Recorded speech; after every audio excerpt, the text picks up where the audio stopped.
Olá, me chamo Milena Costa Nascimento, sou graduanda do curso de Psicologia da Universidade Estadual de Feira de Santana e sou bolsista de iniciação científica no grupo de estudos Trajetórias, Cultura e Educação TRACE, coordenada pela professora Mirela Figueiredo. A minha temática trabalhada é o aluno trabalhador frente às trajetórias, desafios e conquistas para seu processo de adaptação à vida acadêmica na Universidade Estadual de Feira de Santana. Foi elaborado um questionário para aplicação nas graduações da UF e da UFB para analisar os processos de transição e adaptação ao ensino superior entre jovens estudantes durante os primeiros semestres de ingresso, totalizando na UF 121 questionários respondidos. Os questionários foram aplicados no período de novembro e dezembro de 2019. A partir dos dados coletados foi realizada análise, tabulação e organização dos bancos de dados, cruzamento de variáveis como tipos de vínculo de trabalho e renda familiar relativos aos estudantes trabalhadores, com o objetivo de analisar o perfil socioeconômico e sociocultural do estudante e seus manejos na atual conjuntura do trabalho. Sabemos que o processo de transição da sede do ensino médio para o ensino superior envolve um período de adaptação para a vivência acadêmica, que isso implica em rupturas do ensino médio, em relação com familiares, com amigos, mudança de cidades, que são desafios a mais quando se refere a esse aluno trabalhador. Analisando o perfil, né, desses estudantes em relação a rendas familiares, observamos que a faixa com maior concentração é de 1 a 3 salários mínimos, com a faixa de 41,7%, seguido de um intervalo menor, com a renda de 26,9% das famílias com rendimento até um salário mínimo. O levantamento de dados também mostra que 22,3% dos estudantes trabalham. Outro dado que chama bastante atenção é que 63,5% dos jovens afirmam estar procurando trabalho e 48,3% já trabalharam anteriormente. Dos 120 questionários respondidos pelos estudantes da UFES.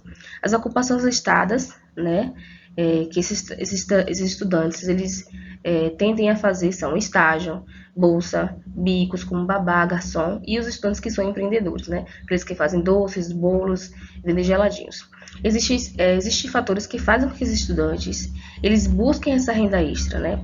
Por quê? Né? Porque ele precisa prover o próprio sustento, ele contribui com a renda familiar, deslocamento, tem alimentação, tem xerox de livros, transporte e inclusive a moradia.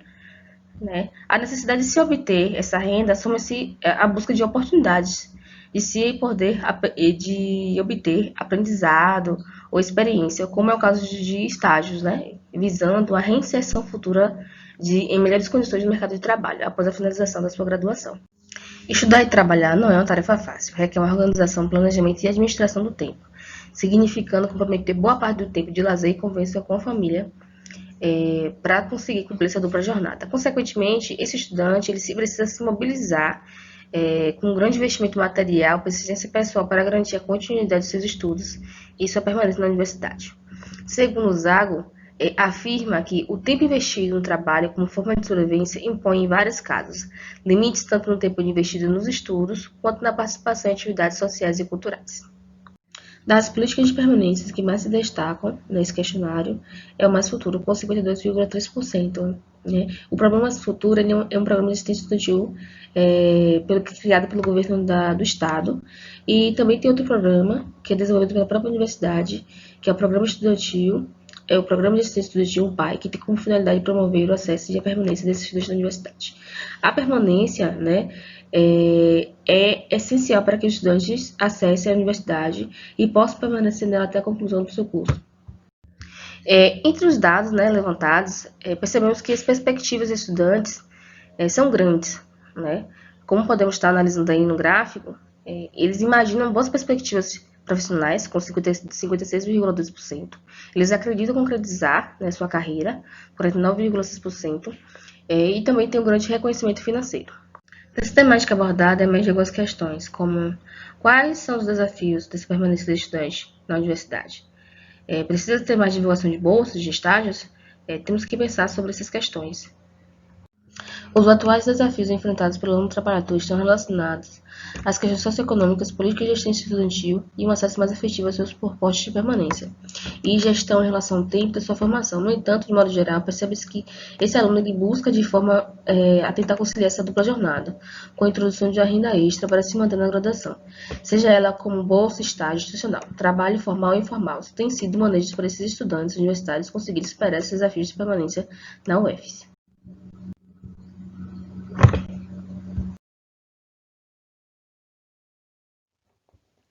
Olá, sou Gabriela, graduanda em Pedagogia pela Universidade Estadual de Feira de Santana e estou aqui para falar sobre o plano de trabalho denominado o Debate sobre o Direito à Educação em Feira de Santana no contexto da primeira Lei de Diretrizes e Bases da Educação Nacional, LDB, e repercussões no jornal Folha do Norte, 1961 a 1965, que foi desenvolvido junto ao Centro de Estudos de Documentação e Educação SED, associado ao projeto de pesquisa, o projeto modernizador e a publicização na educação na Bahia, trajetória e sujeitos sociais das instituições no período de 1940 a 2010 e que contou com a orientação da professora Antônia Almeida Silva e financiamento do Conselho Nacional de Desenvolvimento Científico e Tecnológico, CNPq.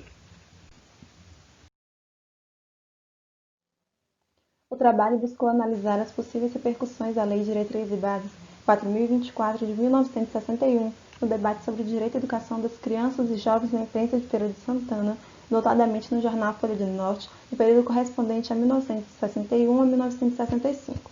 Contudo, devido às ações de prevenção ao Covid-19, o período precisou ser adaptado, passando a ser de 1961 a 1964.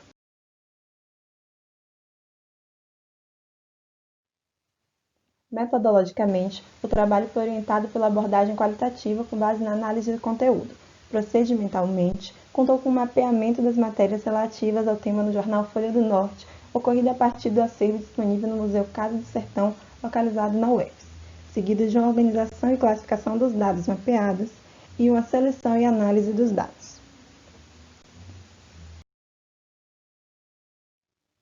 O processo de organização dos dados resultou no banco de dados A Publicização da Educação na Bahia, debates no jornal Folha do Norte, FSA, 1961 a 1964, que atualmente conta com 718 artigos, dividido em 15 espécies que foram arbitradas ao longo da pesquisa, exceto quando auto-identificadas.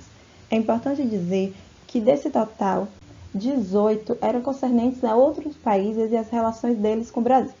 No geral, esses artigos não se relacionam com a LDB de 61. Por esse motivo, foram contabilizados 700 textos dentro da temática da educação no Brasil que foram utilizados no trabalho. É importante dizer também que, devido à quantidade de artigos identificados e à variedade de espécies, optamos por utilizar na análise, onde fizemos uso de descritores, apenas as notícias, incluindo manchetes, anúncios, incluindo propagandas e legislação, agrupando as restantes no que chamamos de outros.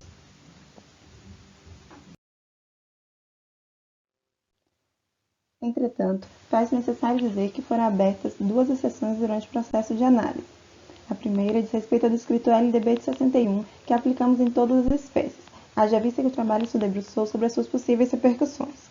E a segunda se refere ao descritor Campanhas Educacionais, que foi estendido a todas as espécies depois de termos identificado notícias referentes a elas, inclusive sob outro descritor, e cuja recorrência de aparecimento dentro da categoria Outros, somada a esse aparecimento dentro das notícias, não poderia ser ignorada.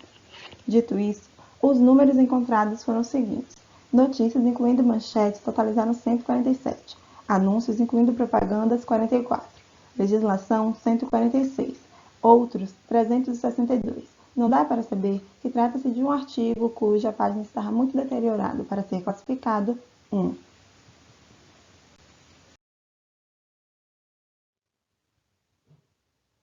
A análise dos dados nos levou às seguintes conclusões. Diante das informações apresentadas, é possível afirmar que o direito à educação ocupou as páginas do jornal Folha do Norte no período pesquisado. Por outro lado, não é possível afirmar que esse lugar tem origem nas possíveis repercussões da LDB 4024 de 61.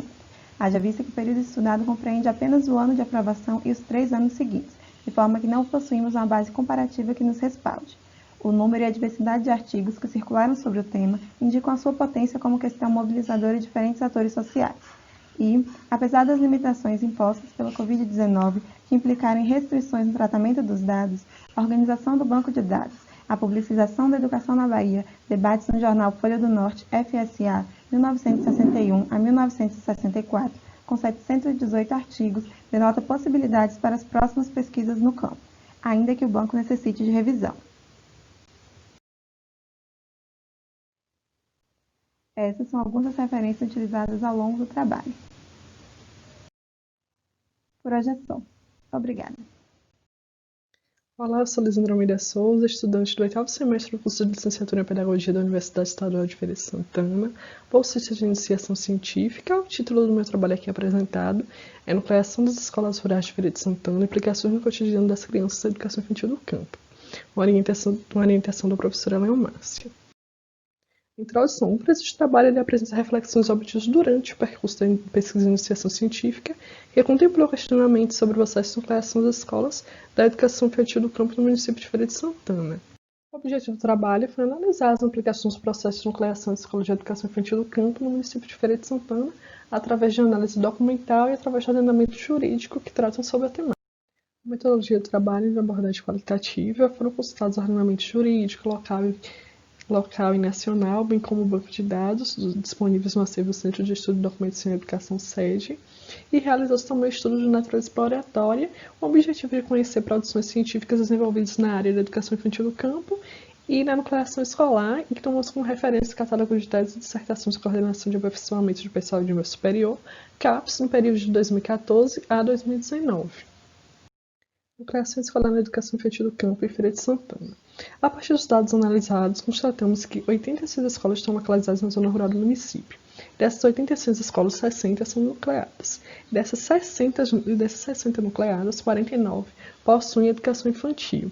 Dessas 49 que possuem educação infantil, apenas 2 são específicas, o que dimensiona que dentro dessas 49, a educação infantil ela acaba dividindo seu espaço com os anos iniciais do ensino fundamental.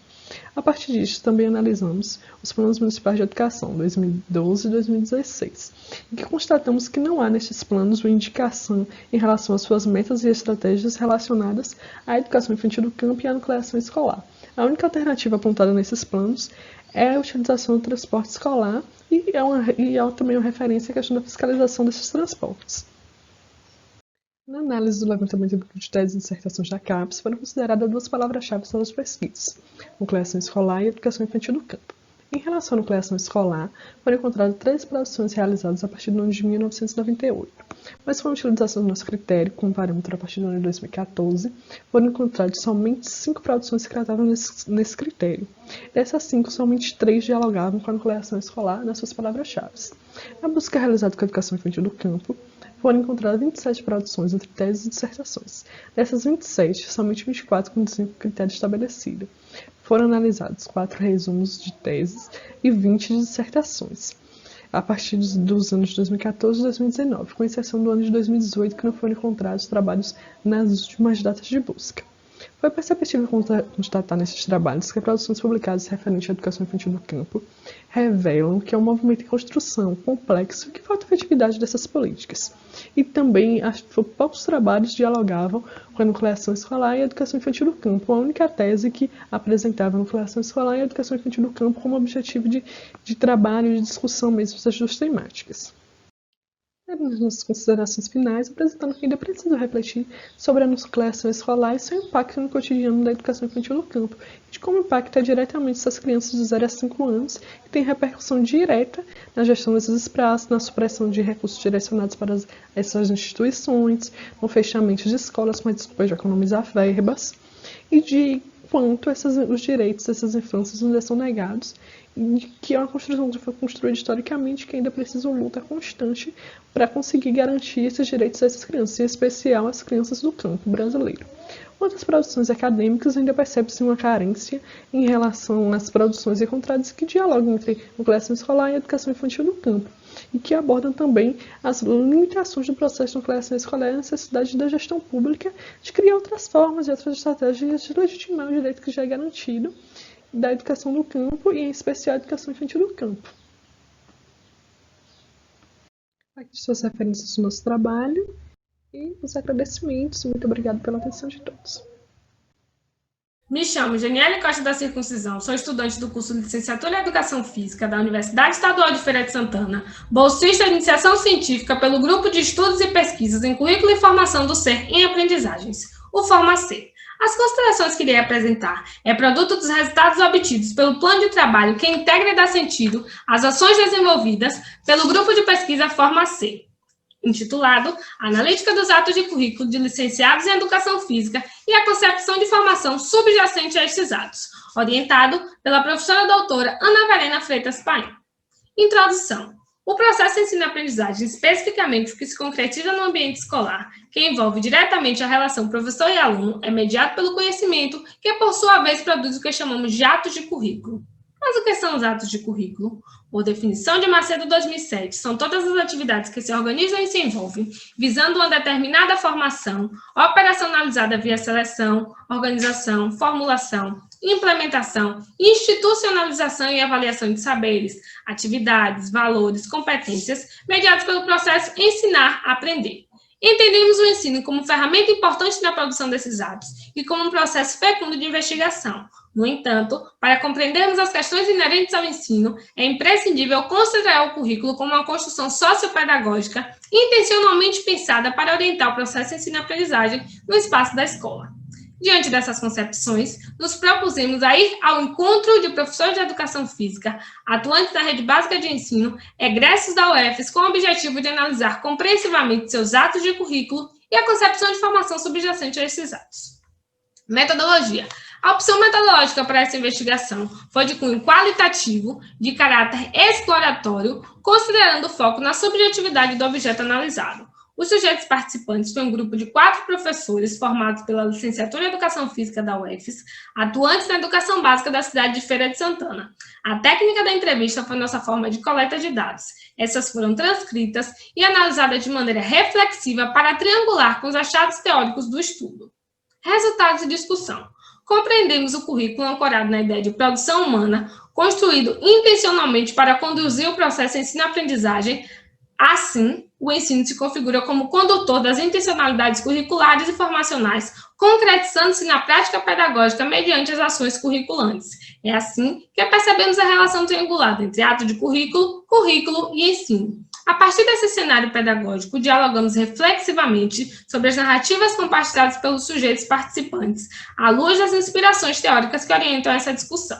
Trazendo uma análise geral dos depoimentos dos licenciados, observamos que eles desenvolvem o processo em parceria, partindo da relação professor-aluno, essência dos atos de currículo, considerando que juntos são produtores desses atos. No que se refere às compreensões crítico-formacionais, ao analisarmos como concretizam suas aulas, entendemos que expressam uma concepção linear de ensino, enquanto ato de currículo, inspirando-se de maneira enunciada nos ordenamentos legais e materiais, o que os limita. No tocante sobre as concepções de formação, os licenciados enunciam questões referentes aos conhecimentos construídos na graduação, as múltiplas dimensões que constituem o processo formacional e seu caráter de continuidade ao longo da vida profissional. Ressaltamos a importância diante de mais nada que o sujeito deve considerar também todo o seu itinerário experiencial, se colocando como seres que possuem visões de mundo, posicionamentos, limitações, inquietações, vida pessoal e familiar. Conclusão. O estudo reafirma o desafio de debater a educação no ensino superior, mas acreditamos que essas pautas não só pode, como deve fazer parte das discussões e investigações da universidade. Ressaltamos também o ensino como ato de currículo, ferramenta potente para sua produção, que contribui significativamente na prática pedagógica do licenciado, qualificando a formação. As ações curriculantes dão sentido e significado ao processo de ensino-aprendizagem. Alertamos, então, para a importância dos envolvidos que compõem a dinâmica escolar e sua responsabilidade diante dele. As concepções de formações expressas traduzem suas experiências vividas durante o curso de licenciatura, assim como são ressignificadas em face do seu itinerário. Por fim, por tratar-se de um recorte dos cursos de licenciatura da UFES, consideramos que esse estudo é passível de novas colocações envolvendo as principais temáticas enfatizadas. As referências. Obrigada. Olá, eu sou Raquel Suelen Dantas Bittencourt Pinheiro, bolsista da FAPESB da Iniciação Científica e orientanda da professora doutora Elizabeth Pereira Barbosa. Sou estudante da Universidade Estadual de Feira de Santana, no curso de Licenciatura em Educação Física, e vou apresentar os resultados da minha pesquisa com o tema principal: Educação Infantil na Zona Rural, caracterização e análise do cenário de implementação das políticas de educação do campo no município de Feira de Santana, com o tema Tem dança na educação infantil? Reflexões sobre a dança na escola do campo. Tem dança na educação infantil? Reflexões sobre a dança na escola do campo. O presente trabalho ele teve como objetivo identificar e analisar as contribuições que a dança proporciona nas crianças da educação infantil do campo e é parte integrante do projeto de pesquisa Educação Infantil na Zona Rural, caracterização e análise do Centro de Implementação das Políticas de Educação do Campo no município de Feira de Santana. O objetivo geral foi analisar o lugar que a dança ocupa e suas contribuições na educação infantil do campo. Já os objetivos específicos são identificar como a dança aparece nos documentos oficiais e no ordenamento jurídico referente à educação do campo, ou seja, como, perante as leis, a dança está inserida e como ela é prevista para a educação infantil do campo. Investigar e estudar as contribuições que a dança proporciona às crianças da educação infantil do campo e compreender a concepção que os professores de educação infantil do campo têm sobre a importância da dança para a infância. Os processos metodológicos consistiram em fazer pesquisas através da Cielo. Inicialmente, as pesquisas seriam feitas a partir da análise no banco de teses e dissertações organizado pela Coordenação de Aperfeiçoamento Pessoal de Nível Superior, a CAPES. No entanto, pela falta de periódicos nesse site, foi necessário recorrer ao Cielo, Scientific Electronic Library Online, que é uma biblioteca eletrônica e abrange uma coleção selecionada de periódicos científicos brasileiros. Através do descritor Dança na Escola, foram encontrados 9 trabalhos que foram analisados através de leitura dos resumos. A partir desse estudo, identificamos que, dessas produções selecionadas, somente 2 tratavam especificamente da dança e foram lidos e analisados na íntegra para serem colocados na pesquisa ou não. Os resultados do trabalho permitiu compreender o estado do conhecimento sobre a produção acadêmica com o tema Dança na Educação Infantil do Campo, na Biblioteca Virtual Eletrônica Cielo Brasil. Permitiu fazer uma pesquisa do tipo estado do conhecimento e permite caracterizar essa produção, indicar tendências e vacuidades e, portanto, promover novos encaminhamentos que ajudam a avançar e organizar a construção do conhecimento. A partir da análise dos dados, ficou evidente que há uma lacuna na produção com a temática Educação Infantil do Campo, ou seja, mesmo tendo partido para os periódicos da Biblioteca Virtual Eletrônica da Cielo, ainda assim tivemos dificuldade para encontrar trabalhos para fundamentar a pesquisa. O estudo permitiu evidenciar a necessidade e importância da dança na escola, em especial nas escolas de educação infantil do campo. E esses foram os sites que eu utilizei para fundamentar a pesquisa.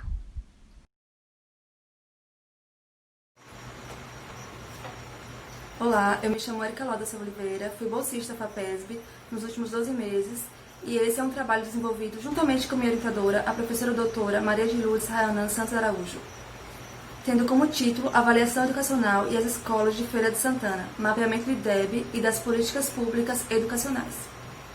Esta pesquisa se desenvolveu no Grupo de Estudos e Pesquisas em Matemática e Educação da Universidade Estadual de Feira de Santana e é um viés do projeto de pesquisa intitulado Ensino da Matemática na Educação Básica, uso e desuso dos resultados das políticas públicas em avaliação educacional no contexto escolar.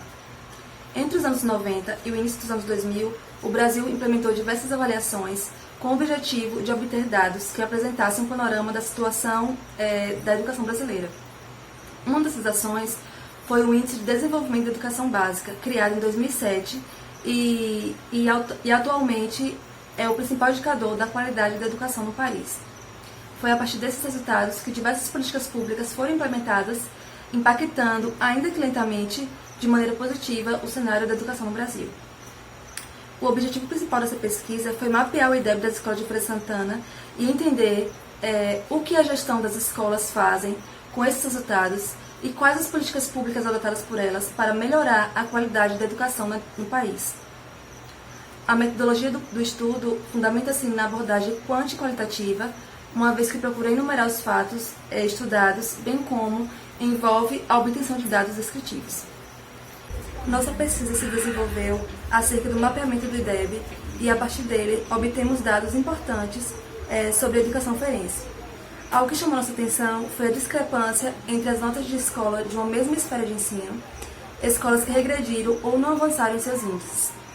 Esses resultados têm impacto direto no índice geral da cidade, que pouco avançou ao decorrer dos 12 anos do IDEB, ficando quase sempre abaixo da média do estado da Bahia, como podemos observar na tela.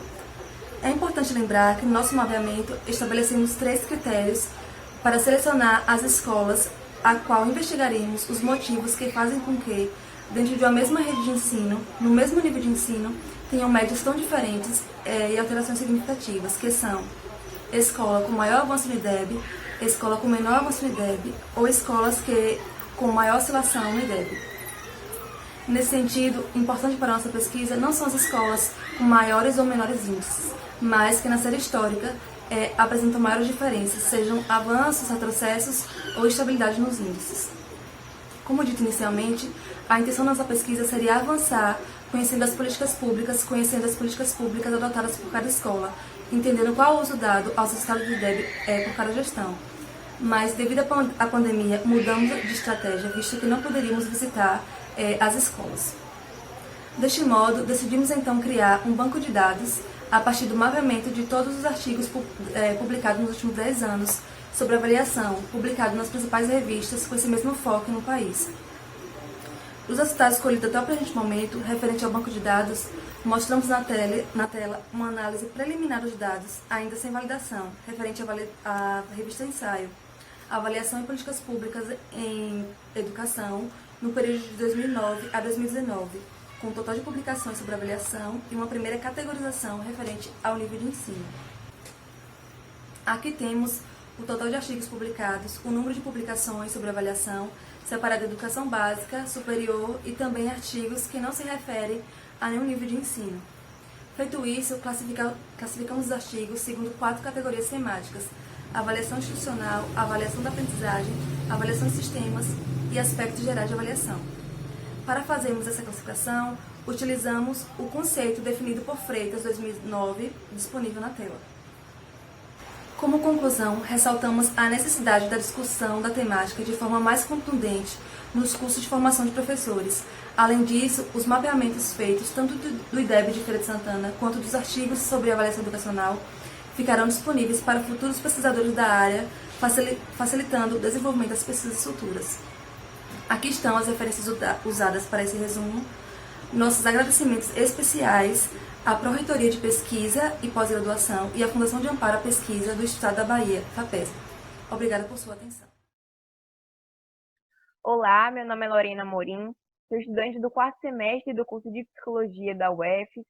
Fui bolsista de iniciação científica neste último ano, financiada pela Probic UF, e juntamente com a minha orientadora, Maria Cleonice, professora do Departamento de Educação da mesma universidade, participo do Núcleo de Estudos e Pesquisas sobre Pedagogia Universitária, o NEPU, e desenvolvi a pesquisa intitulada Relações de Poder e Suas Influências no Processo de Aprendizagem, Perspectiva de Estudantes do curso de História da UF.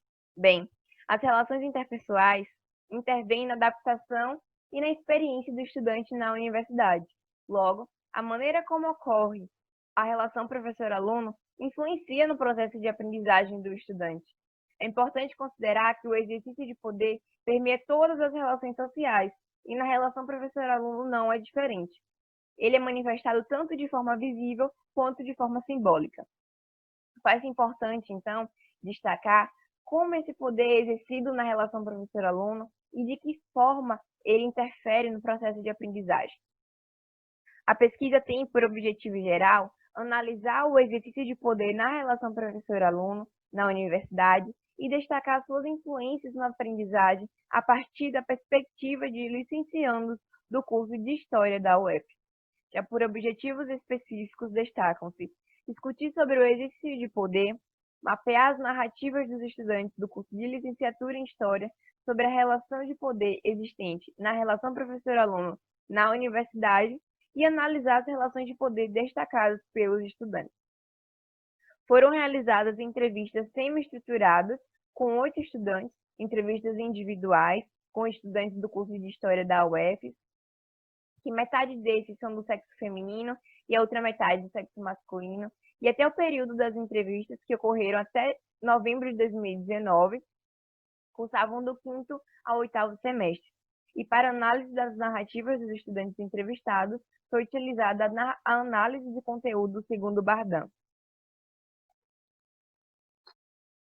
Na relação professor-aluno, o poder é manifestado de diferentes formas, seja através da organização da sala de aula, da forma como o docente se dirige ao seu estudante, o método de avaliação utilizado na disciplina, através do poder simbólico, do poder institucional e também através de forma de resistência, de resistir a um exercício de poder.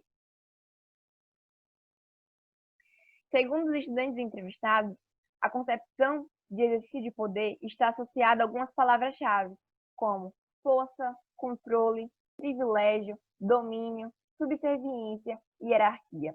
Além disso, para eles, o exercício de poder apresenta tanto sentido positivo quanto negativo, e o que vai determinar é a finalidade do poder exercido. Também para eles, o poder não é exercido apenas por um sujeito na relação, ou seja, eles se consideram como sujeitos que exercem poder. Ademais, o exercício de poder interfere no processo de aprendizagem, seja inviabilizando a participação do estudante durante a aula, dificultando o processo de tirar dúvidas, ocasionando no desinteresse no assunto ministrado, mas também até mesmo pelo curso.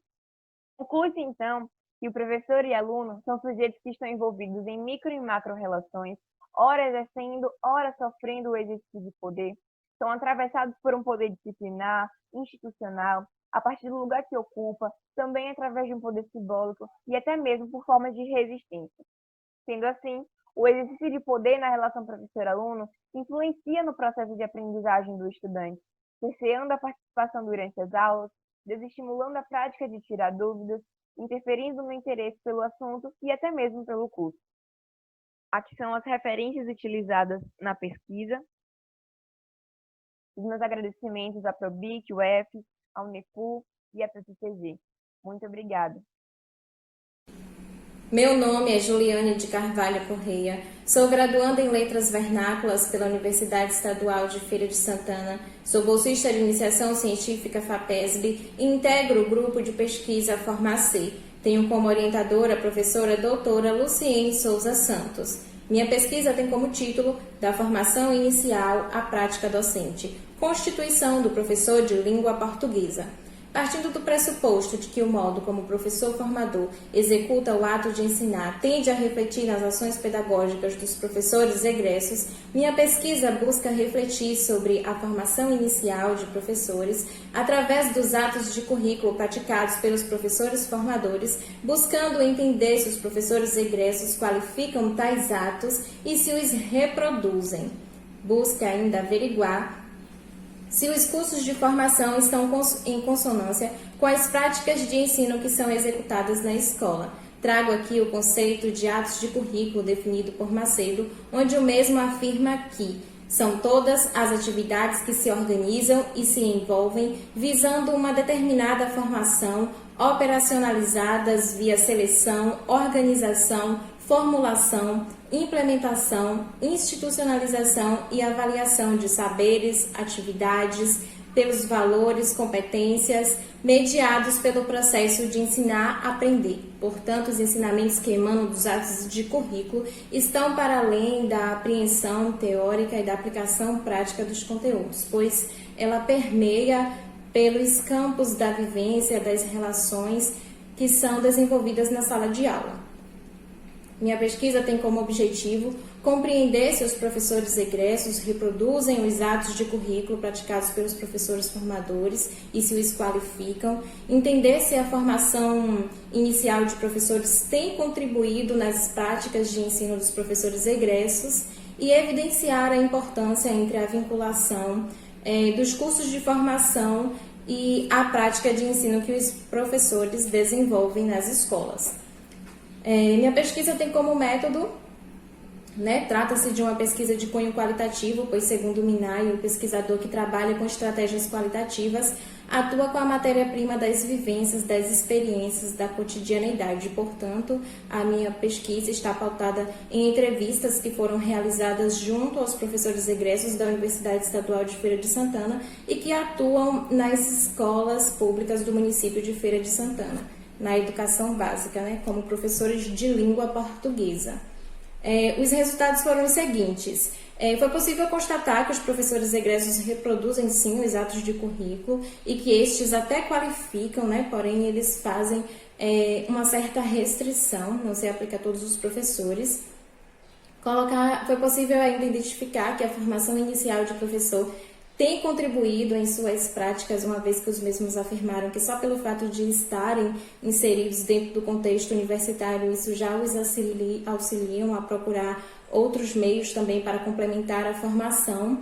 E é evidente também, que é necessário que ocorra uma vinculação, uma harmonização maior entre a formação inicial de professores para desencadear um melhoramento na atuação docente nas escolas.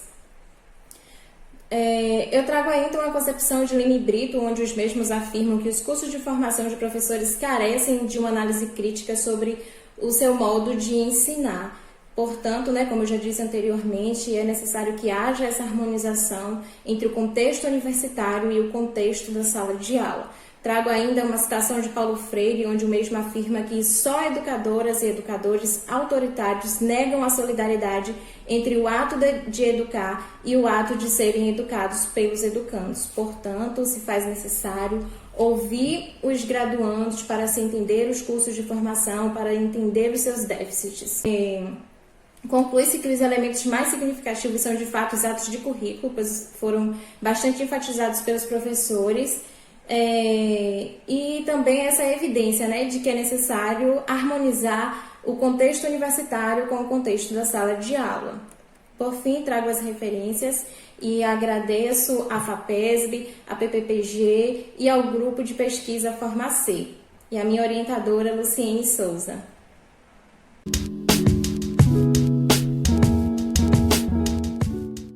Olá, meu nome é Vitória, sou graduanda em Psicologia, bolsista PBIC-CNPq, e o título do meu trabalho é Inserção de Jovens LGBTs no Ensino Superior, Processo de Permanência, Inclusão e Exclusão das Identidades Sexuais e de Gênero na Universidade Estadual de Feira de Santana. Meu trabalho analisa a inserção de jovens LGBTs no ensino superior, observando aspectos sobre descoberta, construção e ação desses grupos, especificamente na UFS. Tem como base a teoria queer, que surge como aporte crítico fundamental para se discutir, sobretudo, as identidades sexuais e de gênero fora das normas ideológica, biologizante e binarista, assim também como a Guacira Lopes Louro, pioneira nos estudos queer e educação no Brasil. Segundo Diniz, a universidade, além de garantir a difusão dos conhecimentos científicos, deve também prover o desenvolvimento de políticas de inclusão a partir do respeito dos direitos humanos e do exercício da cidadania. Nesse sentido, eu trago a pergunta, como a UFS tem garantido ou não o acesso, a inclusão e a permanência desses dissidentes na instituição.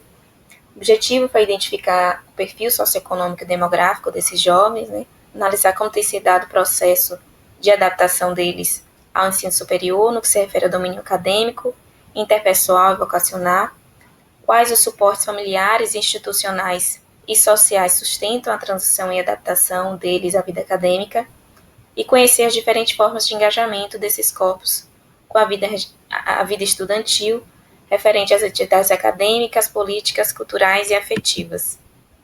Foram utilizados 120 questionários em 8 cursos de licenciatura e bacharelado da UFS, realizado de novembro a dezembro de 2019, com jovens inseridos entre o primeiro e terceiro semestre da instituição. As aplicações aconteceram na sala de aula, com explicação prévia sobre o teor da pesquisa e consentimento de cada participante. Foi utilizado também o programa SPSS para análise quantitativa dos dados, a tabulação, com alguns recortes de variáveis sobre cor, raça, identidade sexual de gênero, moradia, curso, etc. Foi utilizado também a sala de pesquisa, equipada com computadores, impressão de questionário, cartas de aceite, termos de consentimento, relatórios, ofícios, entre outros. Dos 120 questionários, 94 das pessoas que responderam, né, se identificaram como pessoas cis e heterossexuais, ou seja, um número ainda bem superior aos jovens LGBTs que adentram o ensino superior, né. Quando a gente olha ainda dentro do próprio meio LGBT, é um número menor ainda de pessoas trans e transexuais e travestis inseridas, e de raça preta, cor preta, né. Uma desigualdade que acontece dentro do próprio meio LGBT comparado aos demais. Quando perguntado sobre as políticas de assistência estudantil e de apoio psicossocial, a maioria deles também disseram não contar com essas políticas na universidade. E aí, nesse sentido, eu acho importante destacar, como diz Colomb, ao descrever a noção de passagem, que é importante, né, o apoio e o suporte tanto da instituição como dos familiares desses jovens nos primeiros anos de inserção deles à universidade, né? Fundamental para que eles tenham uma boa adaptação, para que eles permaneçam nela. Bom, para concluir, os atuais desafios enfrentados pelos estudantes são atrelados às questões socioeconômicas, às políticas de assistência estudantil ainda excludentes, a escassez de suporte emocional e financeiro para a permanência desses, e o bom convívio e a facilidade de se relacionar com os colegas, assim também como o apoio dos amigos, desde a entrada tem sido facilitador para que eles superem os desafios de permanecer na universidade. É importante também pensar na universidade como espaço de formação de sujeito, onde a diversidade humana se faz presente em todos os sentidos. O meu trabalho ainda carece de novos elementos para dar continuidade, né, no sentido de se aprofundar acerca da permanência daqueles que se encontram em vulnerabilidade social, entendido como subalternos, né, analisar também com mais profundidade os processos de inclusão e permanência que pode estar intrínseco no âmbito do ensino superior. Referências. Muito obrigada.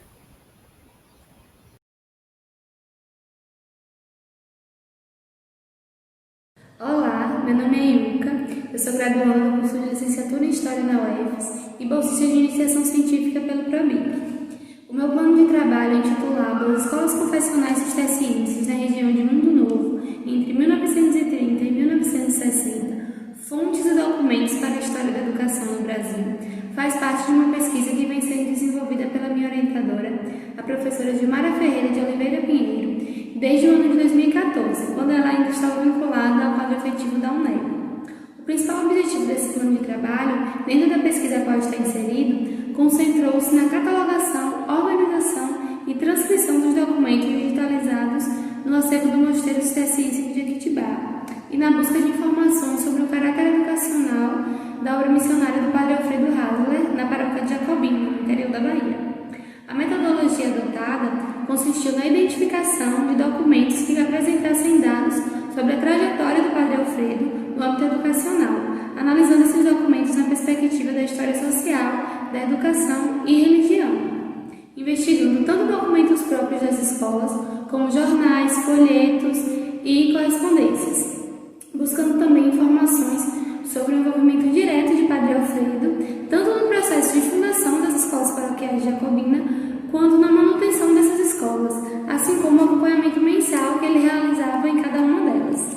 Através do conjunto de documentos que compõem o acervo digitalizado durante a pesquisa coordenada pela professora Gilmara, foi possível perceber que há uma variedade de documentos que descrevem a atuação do pároco enquanto educador, conforme já se pôde observar desde o processo de catalogação e transcrição desses documentos na primeira fase do IC, que teve início em 2018. Além da narração minuciosa da vida do sacerdote, desde o seu nascimento até o dia de sua morte, em um livreto escrito por pessoas da comunidade, intitulado Crônica ou Narração Histórica da Vida Preciosa do nosso saudoso pároco reverendíssimo Padre Alfredo Bernardo Maria Hasler, o cisterciense, há correspondências em que Padre Alfredo trata da manutenção das escolas, relatos de pessoas que demonstram respeito e gratidão da comunidade para com a figura do pároco, como se percebe nas notas de jornais e relatos do seu cotidiano contados na perspectiva do próprio Padre Alfredo em seu diário pessoal. Desse modo, consideramos que o plano de trabalho para a pesquisa se deu de forma satisfatória, sendo possível cumprir com todos os objetivos propostos para a fase que se conclui. Inclusive, no cumprimento desses objetivos que foram previamente detalhados no plano de trabalho, surgiram novos pontos a serem observados. Dentre eles, a boa relação que o Padre Alfredo mantinha com os políticos e confessores da elite jacobinense, o ideal de santificação em torno da figura do pároco, que tanto contribuiu na vida dos estudantes atendidos pelas escolas paroquiais e de toda a população carente da região, a quem ele também ajudava em suas visitas mensais. Então, a obra missionária de Padre Alfredo, de fato, tem muito a contribuir com os estudos que se enquadram nos campos da história social, da religião e da educação naquele período. As atividades desempenhadas nessa última fase da iniciação científica se concentraram na análise direta das fontes já digitalizadas, e uma vez que os documentos já se encontravam organizados e prontos para serem utilizados, o que é resultado do trabalho de catalogação e transcrição dessas imagens que são provenientes do acervo do Mosteiro da Ordem Cisterciense de Jequitibá, se faz necessário destacar a importância das fases de organização, catalogação e transcrição de documentos no processo de construção de pesquisas acadêmicas, um trabalho que por vezes é desvalorizado nos rolos universitários, a exemplo do que se observa nos trabalhos de conclusão de curso, que são realizados por meio deste método e que recorrentemente são inferiorizados em relação às produções de monografia. O fato de já ter em mãos a documentação organizada e pronta para uso não só facilitou o cumprimento dos meus objetivos no plano de trabalho, como pode servir também a outros pesquisadores que venham se interessar pelo tema e que possam ter acesso a essa documentação já organizada. Então é isso, um abraço e um bom seminário a todos e todas.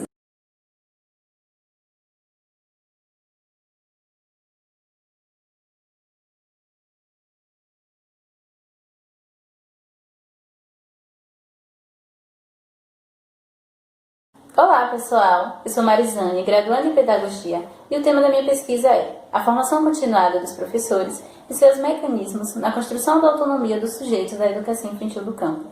A pesquisa teve a orientação da professora e doutora Jaqueline Nunes Araújo, do Departamento de Educação. A autonomia na educação infantil está associada aos aspectos comportamentais que contribui para a tomada de decisão das crianças, sendo desenvolvida pelas vivências cotidianas com os outros indivíduos. Para Pacheco e Silva, a educação infantil do campo deve promover um ensino no qual a criança se reconheça parte do espaço e que possa usufruir de momentos construtivos em favor de sua autonomia. Nesse sentido, as práticas elas devem ser elaboradas tendo em vista o aluno como centro do ensino e sendo respaldadas por meio tanto da formação inicial como da formação continuada. A pesquisa teve como um objetivo geral analisar como a formação continuada dos professores que atuam na educação infantil do campo contribui para a construção da autonomia dos sujeitos do campo. E desdobrou-se em 4 objetivos específicos. Identificar no site da CAPES pesquisas sobre a educação do campo e formação de professores na educação do campo, averiguar o que diz o Plano Nacional de Educação sobre a formação continuada para os professores da educação do campo, verificar se existem políticas de formação continuada específica para a educação infantil do campo no município de Feira de Santana. E, por último, compreender como a formação continuada dos professores pode contribuir para a construção da autonomia das crianças na educação infantil do campo. A metodologia da pesquisa é de abordagem qualitativa do tipo bibliográfica. Inicialmente, foi feito o levantamento de dissertações no site da CAPES, construção de quadros e tabelas, análise do Plano Nacional de Educação, análise do Plano Municipal de Educação, pesquisa sobre autonomia da educação infantil do campo, sistematização dos dados e, por último, análise dos resultados alcançados. No que tange ao levantamento no site da CAPES, ficou constatado nas 6 universidades públicas, estaduais e federais do estado da Bahia, poucas dissertações. Foram notificadas 43 dissertações sobre educação do campo e dessas, 10 dissertam sobre formação de professores. Os anos selecionados foram de 2014 a 2018. Vale ressaltar que a UFRB é a que mais tem produzido sobre o tema em questão, visto que essa universidade ela oferece mestrado profissional em educação do campo. No que tange aos documentos normativos, o PNE e o PME, ficou constatado que ambos os documentos dispõem acerca da implementação de política pública para a formação continuada na educação infantil do campo. Porém, de acordo com Mascarenhas, Feira de Santana até então não possui uma política pública específica para a educação do campo, uma vez que a efetivação ela constitui como um dos grandes desafios apontados. Nesse sentido, a formação continuada ela se faz necessária para que o docente compreenda melhor as singularidades do campo e assim possibilitar o espaço para a construção da identidade e autonomia das crianças campesinas. O professor de educação infantil do campo, ele deve ter uma formação contínua que dê mecanismos como momentos de encontros entre professores do campo e da cidade, momentos de reflexão para atuação com bebês especificamente, também com professores da pré-escola, visitas às comunidades e famílias e promover estudos acerca do campo brasileiro. A pesquisa conclui-se que o debate sobre a educação do campo ainda carece de ampliação, pois é uma discussão tímida.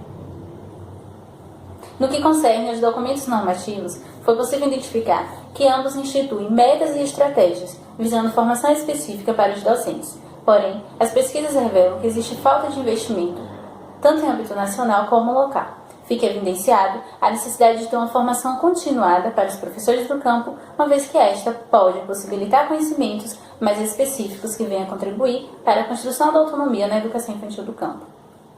Por último, as nossas referências e os nossos agradecimentos à PPPG e à Probic UFES. Olá, meu nome é Larissa, sou estudante de Letras São Luís da Universidade Estadual de Feira de Santana. Sou orientando do professor Francisco Fábio, do Departamento de Educação, e o título do meu plano de trabalho é Desafios da Docência, como adaptar a formação teórica à contemporaneidade. É sabido que as tecnologias de informação e de comunicação, elas vêm ocupando um largo espaço nas instâncias sociais e educacionais. A tecnologia, inicialmente, é uma ferramenta que visa intermediar e facilitar as relações, tornando-a mais dinâmica e mais prática. Então, esses ambientes virtuais, eles otimizam atividades simples. Fazer uma pesquisa, por exemplo, nunca foi tão fácil, pois temos acesso a todo tipo de informação quase que de maneira instantânea, colocando o indivíduo como protagonista do próprio saber, como Levi-Pierre pontuou, sobre o espaço do saber, que é o ambiente onde o indivíduo ele vai criar o seu próprio conhecimento e não reproduzi-lo.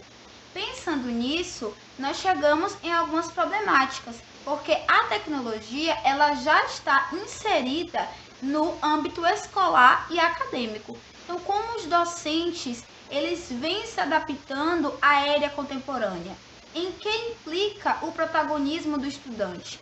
Qual é o papel do professor nesse sentido, nesse cenário? E como inserir as tecnologias de informação e de comunicação no processo de ensino e aprendizagem?